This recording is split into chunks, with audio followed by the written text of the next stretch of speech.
are three things that you should know before you do. As I mentioned earlier, lots of landlords and property investors just rush into finding one. They're actually all over the place. It's so easy to find them, guys. I will tell you, all the places you can find them without understanding the things that you have to bear in mind when working with VAs. I understand most of us are solopreneurs. We work on our own. Although we have power teams, we generally just hire them for a per project basis, but we don't actually have like an in-house team. And so we don't know anything about hiring people, much less someone from a different country, a different culture, in a different time zone. And I realized that there's a little bit more education needed, that in a way is going to help my clients make the most use of working with their virtual assistants. And so these three things are having a system in place, knowing and managing expectations, and then finally it's cultural perspective. Okay, so I'll go through each one of them. So we've got systems. You've probably seen this acronym before. It stands for saves you from stress, time. No, okay, I'll do that again. I think it saves you from stress and saves you time, energy, and money.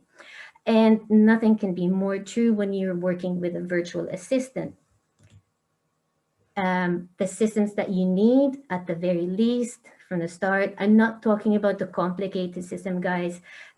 Here we have, for example, you need to know where your virtual office is. Now, I am not one to recommend anything fancy. There's lots of platforms out there. Most of them have subscriptions basis involved. So if you're happy to use that, go ahead, feel free to do so. But it can be as simple as, for example, having a cloud-based storage system for files that both you and the VA can access remotely. So it's free. Google Drive is free. I think OneDrive, and there's a couple others. There's Dropbox. There's obviously other limitations with them. There's also Trello and other remote working platforms where you can use it as your virtual office. So you need to know how you're going to be working with your VA in a kind of literal sense, that you have an office, albeit it's a virtual office, wherein you both can work together. The second thing about needing a system when working with a VA is your default diary. In the Philippines, they are 8 hours ahead of you from between October or end of October to about end of March. That's because that's the daylight savings time. And let me just let someone in. And apart from the fact that you're in a different time zone, you need a default diary just to make things easier when it comes to working with someone from the Philippines and someone who's working remotely. So this, for example, can mean that while you're still asleep, your VA is already getting on with some work that you've given him or her beforehand. And then you might have half an hour to maybe an hour's time going over the work by the time you wake up and you've seen everything sent to you by emails or wherever it is that you convene and do your work. You don't always have to have daily meetings on Zoom. It's not necessary. Of course, it depends on what sort of work you do with your VA, but I think probably at most about once a week you can have a team huddle. But whatever it is that you both decide to do, you can consider that as part of your system to have a default diary with your VA, okay? And third, you've got communication, and then fourth is instruction. Now, when it comes to communication,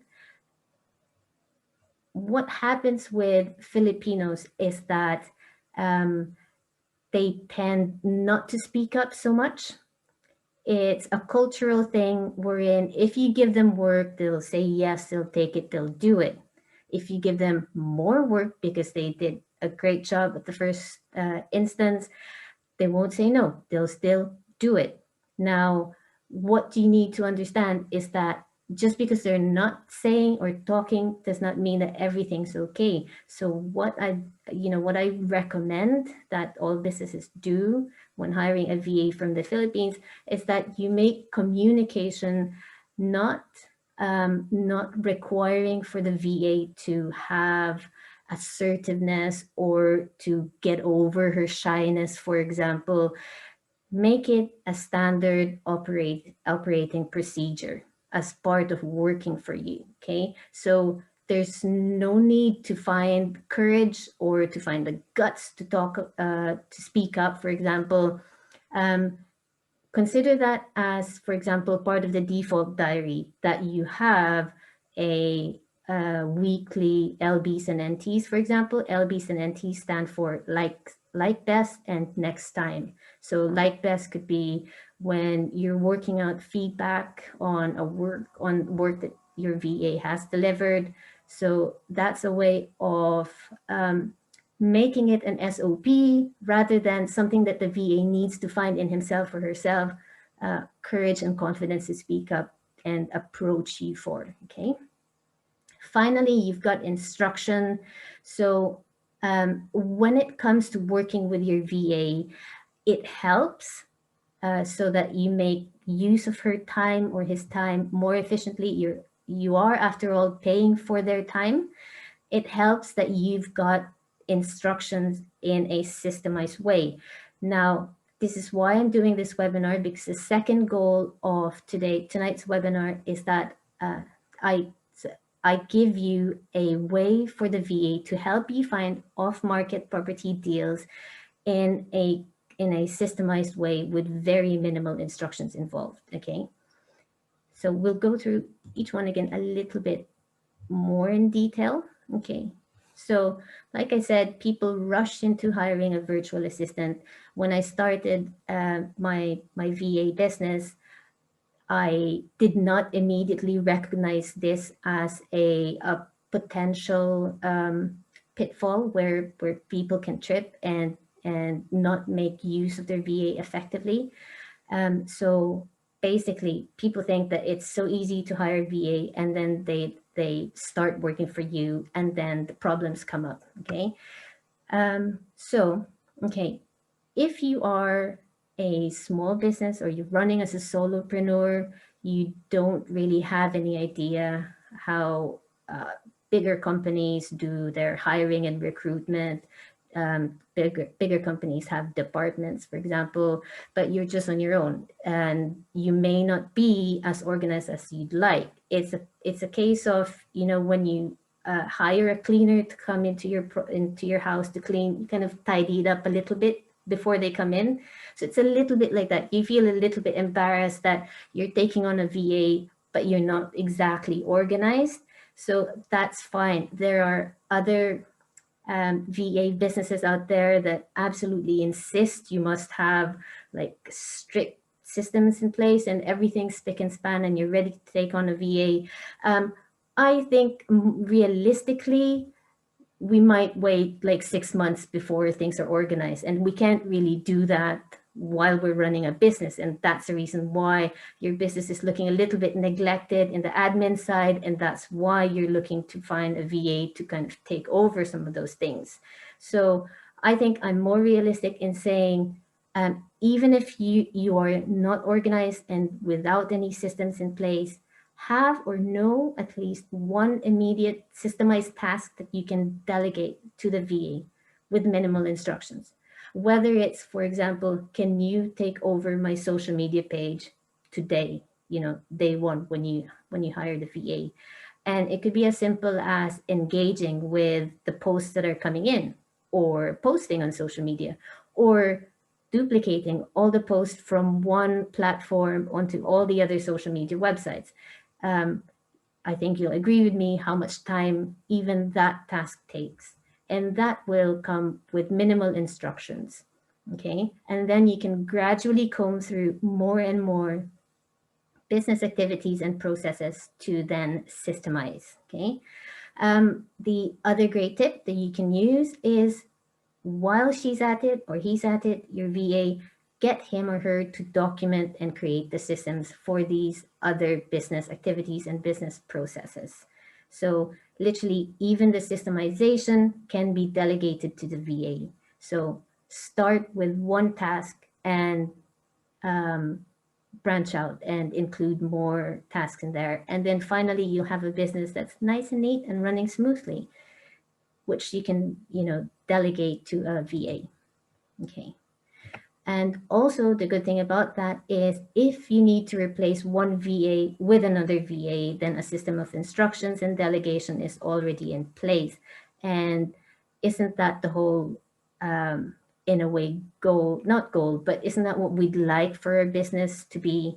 It's a business that can run without us having to manage everything every day. Okay. Right. So the second part of working with a virtual assistant is to manage your expectations. Okay. More success and less frustration. That's what we want here, guys, because I understand people have this concept that hiring a VA will solve everything for them.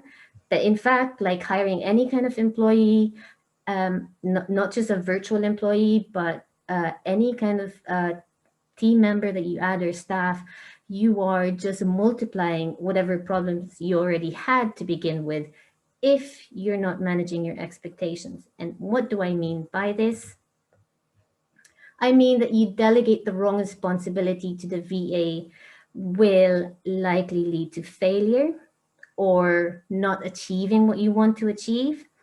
And on the other side, on the flip side, is if you give the right responsibility to the VA, that will increase chances of business success. So in this case, as property investors, it's knowing what best to delegate to your property VA.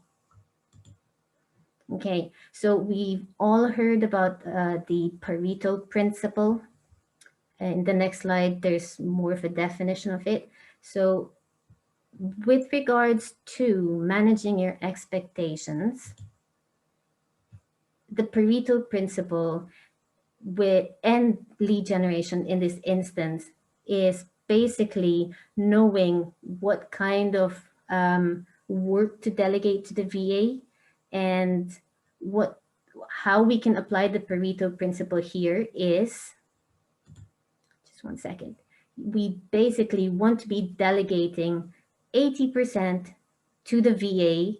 So what's the 80%? It's the low value repetitive tasks to the VA. So these are the things that take up the most amount of time that generate the least amount of success to the business, if that makes sense, in comparison to the time it takes and the effort it takes. So that's where this 80-20 Pareto principle comes in.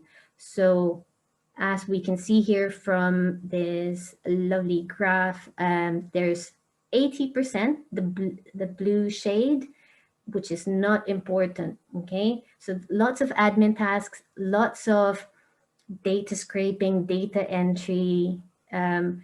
These are things that really are annoyingly and irritatingly taking so much of our time, but they do achieve 20%, okay?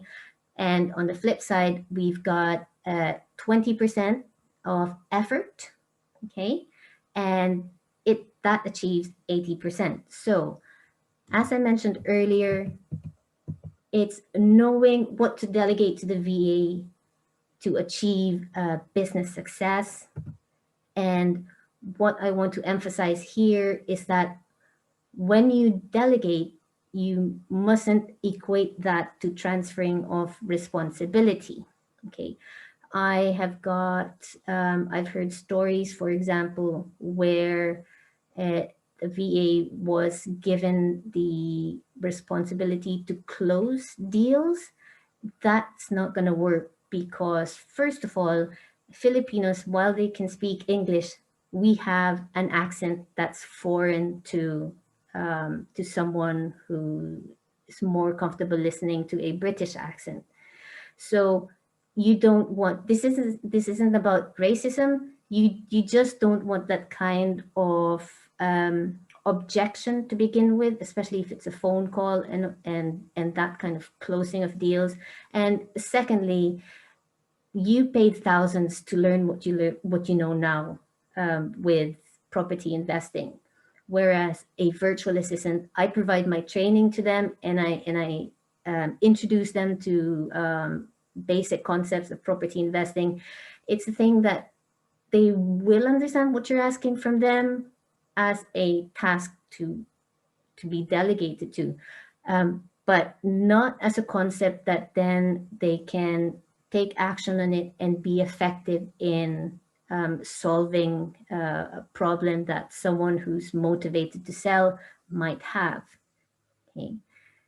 And this is why, wait, I'm just going to jump the gun a little bit. This is why what I'm going to be introducing to you in the next part of tonight's webinar, which is how to use your virtual assistant to find off-market deals for you, is a system that's repetitive and requires minimal instruction from you. And it's something that your VA can immediately work on, okay? The third aspect of working with your virtual assistant is the cultural perspective. And under cultural perspective, we have things to think about, such as recruitment, the selection of your VA, and communicating with your VA and your VA's motivation, as well as thinking about retention. Okay. So I just want to make it clear that cultural perspective has nothing to do with being politically correct, okay? This is about making smart decisions in your business, okay? What do I mean by that? For example, with selection and recruitment, it's knowing which questions to ask to choose the right candidate. I posted on LinkedIn a week or so ago. I am happy to give everyone a copy of the interview questions that you should be asking your Filipino virtual assistant, okay? Because we have not so much mannerisms, but mindsets and perspective in life that means that when you, as a person with a British background or a Western culture, you don't realize that this is happening in their heads, and this might make it really difficult to work with them as a virtual assistant for your property investment strategy business. Now, I'm not saying, but of course, what it feels like I'm saying now is that don't hire Filipinos. Not at all. What I'm basically saying is understand what's going on in their heads, and therefore you can work with it, or you can at least select the candidates that will avoid these problems for you, okay? Communication. As I mentioned earlier, make it a standard operating procedure, okay? Don't make it an option where the VA has to find it in her or him to have the courage and to overcome their shyness and whatever else it is that as a Filipino, they have it in their head not to speak up, okay? I'm not here to try and explain why we're like this, but that's what they are. But if you make it into a standard operating procedure, that means there's no question involved. This is what we do every Monday. This is what we do every Friday, okay? We have this team huddle, for as an example, okay? And everyone gets to speak up. And so it's not a case of we're singling out one person over the other, okay? Motivation. It's knowing what drives great performance, because happy equals productive. I'm not going to say that there's one overarching cultural background for motivation for Filipinos, but I'm probably just going to suggest that it would be a good idea to just, as a general rule, whether you're hiring Filipinos or hiring British people or hiring people from India, just find out what it is that can motivate them, okay? And finally, retention. And I'm going to admit the uncomfortable truth of disappearing VAs, specifically Filipino VAs. Now, this is a case of people rushing in to hire VAs and not understanding what can trigger this disappearance. Okay, now I've mentioned that Filipinos, for example, don't say no when you give them work. They literally will say yes to whatever it is that you're going to give them. I mean, I'm not even kidding you. They will just say yes, even if it's something they have no idea how to do, that they will find too difficult, or that they will that will be too much on their plate, and you'll get VAs that are stressed, VAs that are or not challenged enough or challenged too much. So this is why it's so important to have and understand the cultural aspect of hiring someone from a different country. Okay, I can only give you my perspective as a Filipina. These are my thoughts.